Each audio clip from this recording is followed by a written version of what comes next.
Et pour avoir une RTI, l'autre condition, c'est que l'angle d'incidence doit être supérieur à l'angle critique. L'angle critique, on va l'appeler θc. Comment on fait pour trouver c'est quoi l'angle critique en deux milieux? Donc, par exemple, ici, entre l'eau et l'air, on a dit qu'on a un angle critique d'environ 49 degrés. Mais comment on a fait pour trouver cette valeur-là de 49 degrés? Comment on fait pour la calculer? C'est ce qu'on va voir à l'instant. Ce qu'on a dit, c'est que la situation critique, ce qui la caractérise, c'est que, vous voyez ici, là, le rayon réfracté est rasant. C'est ça ici. C'est ça la clé. C'est ça la situation critique.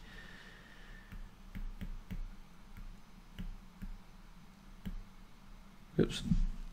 Ce qui caractérise le cas critique, c'est quand le rayon réfracté est rasant. Donc, autrement dit, quand on a un angle de réfraction de 90 degrés. θ2 vaut 90 degrés. θ2 étant, dans le fond, l'angle que vous avez ici. 90 degrés. C'est simple.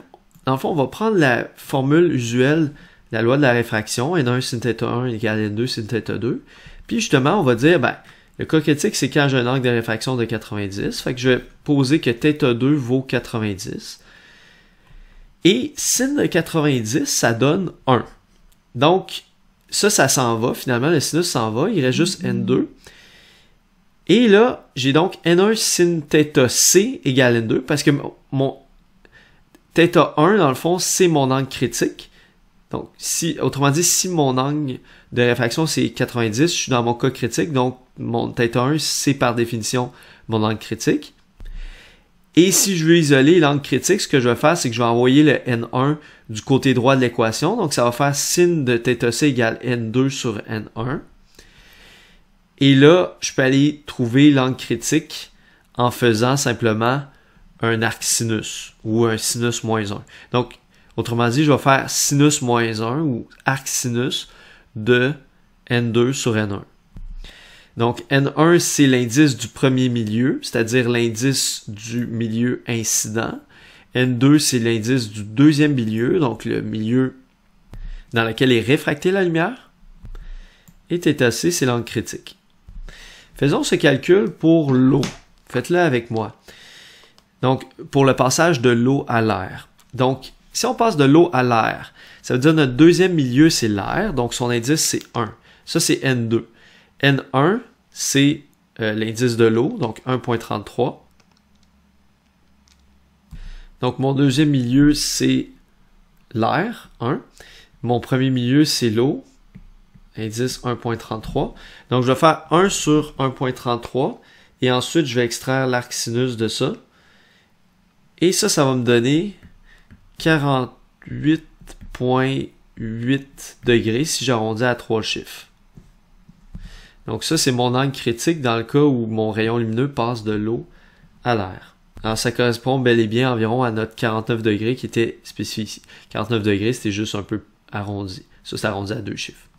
Donc ça fonctionne. Maintenant, un deuxième exemple, supposons que la lumière passe du verre à l'air cette fois-ci. Donc plutôt que passer de l'eau à l'air, maintenant c'est du verre à l'air. Encore, comme on avait dit, il y a différents types de verre. Ici, on parle du verre Crown qui a un indice de réfraction de 1.52. Donc, on va faire le même calcul. Donc, le deuxième milieu, c'est l'air. Le premier milieu, c'est le verre Crown. Et si on fait le ratio des deux indices, ça donne ceci.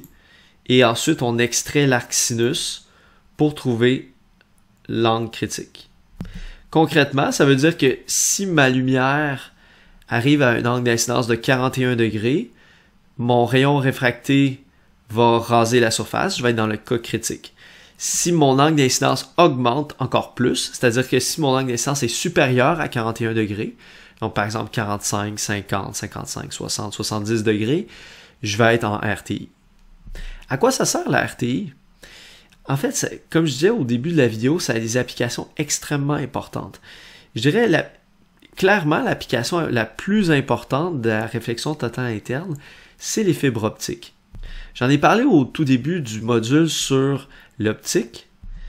La communication Internet est rendu possible grâce aux fibres optiques. Oui, on peut faire aussi un peu de transport d'informations par les ondes via des satellites, mais la très très grande majorité, l'écrasante majorité des données qui sont échangées sur Terre d'un endroit à un autre, ça se passe dans les fibres optiques. En fait, si vous communiquez par exemple avec quelqu'un qui se trouve sur un autre continent, par exemple, vous êtes en Amérique, vous communiquez avec quelqu'un en Europe, ou inversement, vous êtes en Europe, vous communiquez avec quelqu'un en Amérique, ou par exemple, vous êtes en Europe, puis vous accédez sur un site web qui est basé en Amérique, ou inversement. Ben, il y a un transfert d'informations qui doit se faire entre votre ordinateur et un serveur qui est situé sur un autre continent. Ce transfert d'informations-là va se faire à l'intérieur via des fibres optiques par un signal lumineux qui se propage à l'intérieur de ces fibres-là. Donc, on peut coder des informations avec un signal lumineux. À partir du moment qu'on peut coder quelque chose, on peut coder n'importe quelle information. Que ce soit des images, des vidéos, un son, du texte, des emojis. Fait que toutes ces informations-là sont comme codées dans des signaux lumineux. Puis ces signaux lumineux-là, ils traversent à l'intérieur des fibres optiques.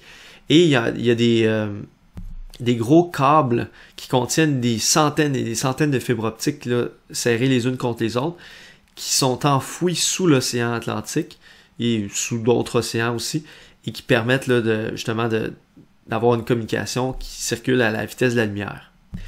Maintenant, vous allez me demander, c'est quoi le lien entre ça et la réflexion totale interne?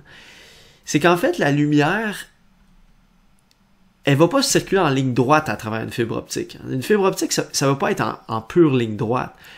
La fibre optique, elle peut tourner, n'est-ce pas? Un peu comme on voit sur l'image ici. Fait qu'il faut pour que ça fonctionne, il faut que les impulsions lumineuses restent à l'intérieur de la fibre et non pas qu'ils continuent tout droit puis qu'ils soient réfractés puis qu'ils sortent de la fibre. Il faut que la lumière reste à l'intérieur de la fibre.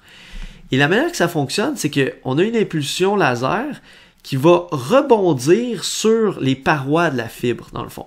Fait que c'est comme une illustration schématique d'une fibre optique. Et là, vous avez, mettons, une impulsion lumineuse qui part d'ici. Fait que là, elle va arriver, mettons, ici à la paroi du haut de la fibre. Fait que ça, imaginez là, que ce carré-là représente comme la fibre. Quand elle va arriver en haut ici, n'oubliez pas, il y a toujours deux phénomènes qui se produisent à l'intersection de deux milieux optiques. La réfraction et la réflexion. Sauf que là, si on s'arrange pour que la lumière arrive à un angle qui est supérieur à l'angle critique, ben on va avoir une RTI. Fait que toute la lumière va être réfléchie. Et donc, toute la lumière va demeurer à l'intérieur de la fibre optique. Et ça, c'est très important. Parce que s'il y avait une grosse partie de la lumière, même une petite partie de la lumière qui était perdue à chaque fois qu'on avait une réflexion, on perdrait toute la lumière essentiellement très rapidement. Donc, en l'espace de peut-être 100 mètres, 200 mètres, il y aurait presque plus de lumière, fait qu'on n'aurait plus de signal. Fait que toute l'information aurait été perdue finalement. Donc, ça serait pas utile, ça fonctionnerait pas. Pour que ça puisse fonctionner, il faut que toute la lumière, 100% de la lumière, demeure à l'intérieur de la fibre à chaque réflexion. Maintenant, en réalité, c'est pas exactement 100% de la lumière qui est conservée à chaque réflexion à cause d'effets quantiques. Mais la quantité de lumière qui est perdue à chaque réflexion est vraiment minime. Donc, ça reste que la technologie fonctionne. À chaque quelques kilomètres, on va comme réamplifier le signal. C'est comme si on va répéter le signal pour remettre le signal à sa force d'origine. Mais n'empêche qu'à chaque réflexion qui se produit, à chaque rebond de la lumière à l'intérieur de la fibre, l'écrasante majorité de la lumière demeure là. Et c'est ça qui permet de conserver le signal suffisamment longtemps pour que cette technologie-là soit viable. Maintenant, si c'est le domaine de la santé qui vous intéresse, mais sachez que la fibre optique a une application extrêmement importante en médecine, c'est l'endoscopie.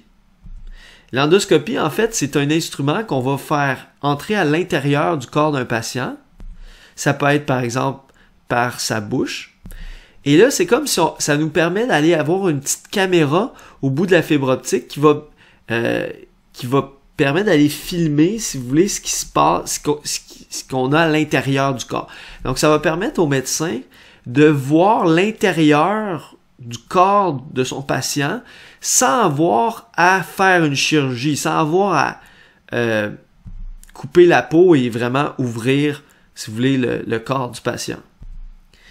Et c'est quoi l'idée de la fibre optique? C'est que justement, c'est comme la fibre optique, vous voyez ça comme c'est comme une route pour la lumière, dans le fond. Et c'est grâce à la réflexion de temps interne que ça fonctionne. Fait que dans le fond, la lumière qui va être captée à l'intérieur de son corps, évidemment, ça prend une source de lumière aussi qui va pouvoir éclairer là, l'intérieur du corps de la personne. Fait que, il y a comme une source qui va éclairer. Ensuite, cette lumière-là va être réfléchie à l'intérieur du corps de la personne. Et là, dans le fond, il va y avoir une caméra qui va pouvoir capter ça. Et cette lumière-là est ensuite acheminée jusqu'à l'extérieur de son corps via la fibre optique. Donc la fibre optique, c'est ce qui permet à la lumière d'aller de l'endroit qui est observé jusqu'à l'extérieur de son corps. Et ensuite, ça peut aller dans une machine qui ensuite va retransmettre une image sur un moniteur que le médecin va pouvoir regarder pour observer ce qui se passe à l'intérieur du corps. Donc, c'est une technique qui est beaucoup moins invasive que la chirurgie pour aller observer ce qui se passe à l'intérieur du corps, comme à l'intérieur du tube digestif, par exemple. Alors, ça s'appelle un endoscope.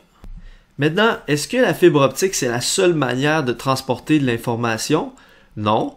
On peut aussi transporter l'information sous forme de signaux électriques dans des câbles de cuivre, par exemple. Cela dit, la fibre optique comporte des avantages fondamentaux comparativement à un câble de cuivre. Premièrement, le débit d'information qui peut être transporté est beaucoup plus élevé sur une fibre versus un fil de cuivre. Deuxièmement, elles sont beaucoup plus petites. Une fibre optique, ça peut être à peu près de la grosseur d'un cheveu, pour vous donner une idée. Donc, ça requiert moins d'espace, ça requiert beaucoup moins de matériaux à construire si on compare, mettons, une fibre avec un fil de cuivre. Et ça permet de transmettre des signaux plus rapidement et sur des plus longues distances, en dissipant moins d'énergie. Donc, c'était vraiment une technologie révolutionnaire pour les télécommunications. Et c'est vraiment les fibres optiques qui ont permis d'obtenir de l'Internet à très haute vitesse comme on a aujourd'hui. Ça serait pas possible si on avait juste la technologie des câbles métalliques.